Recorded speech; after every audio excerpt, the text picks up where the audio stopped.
Welcome back to another episode of Sightless Stupidity, where I think about dumb shit so you don't have to. I am your host, Blind Zach, and as always, go check out my music on all music platforms. Search BLINDZAC. It's all one word. Let's go.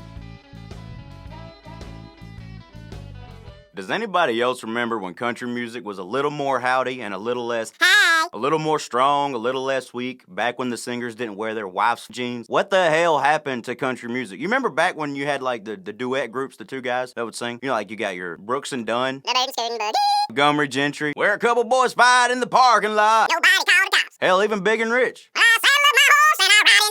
That shit was epic, man. And now, this is what we got. Dan and Shay. When I taste tequila, it tastes just like Dan's wiener. Florida Georgia Line. Bro, you're in a thong, you make me want to pull my ding-a-ling out and buzz. Some of these motherfuckers trying so hard to look badass, they got 7 wallet chains. I'm like, dude, you look like the bad guy from Max Keeble's Big Move. Did you buy those pants with dirt stains on them? Yeah, they came ripped, didn't they? Country music has gotten as flamboyant as pop. Now, I expect that kind of shit out of pop. Hell, Michael Jackson created the shit. But when the people that came before in country music was people like Hank Jr., Willie Nelson, Merle Haggard, Waylon Jennings, Conway Twitty, Johnny Cash. How the fuck you think they would feel if they woke up today and saw what Nashville had turned into? You know what? Strike that. I don't even think Willie would have been all that surprised. That's why he left. Now look, man, you can like what you like. Like, that's perfectly okay. That's allowed, actually. That's part of being an American.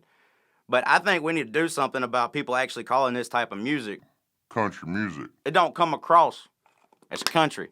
It comes across more cunty. You know, when I was a kid, I wanted more than anything to go to Nashville and be a country singer. That was my dream, man. And then I grew up and found out reality, and I have no reason whatsoever to go to Nashville. I put a fucking studio right here in my hometown, man. Right on the main street in the fucking hometown. Not only that, but I have become the biggest rapper out of this town in just 10 months. Shameless plug. 9,100 monthly listeners on Spotify. And if you haven't already, go check out my music. It's on every music platform. Blind Zach, BLINDZAC. But I did it all without going to Nashville and having to suck somebody off to get a deal so that I could run around And look just a little bit crazier than half the motherfuckers at a pride parade in San Francisco. Do I feel strongly about this? Yes. I grew up listening to country music with my dad and everybody around. My grandpa sat around for hours every day just playing Johnny Cash and shit on fucking guitar. My love for music runs way back and way deep. My first song I ever learned how to play was House of the Rising Sun, which that might not be specifically a country song, but everything from that era, Folsom Prison, Don't Let Your Babies Grow Up to Be Cowboys, that was my shit. And now, #1 top songs is shit like Keep coming in waves, keep coming in waves. they wore rhinestones back then, and somehow modern motherfuckers come across way more Feminine. I just really want to know, when did country music lose its way like this?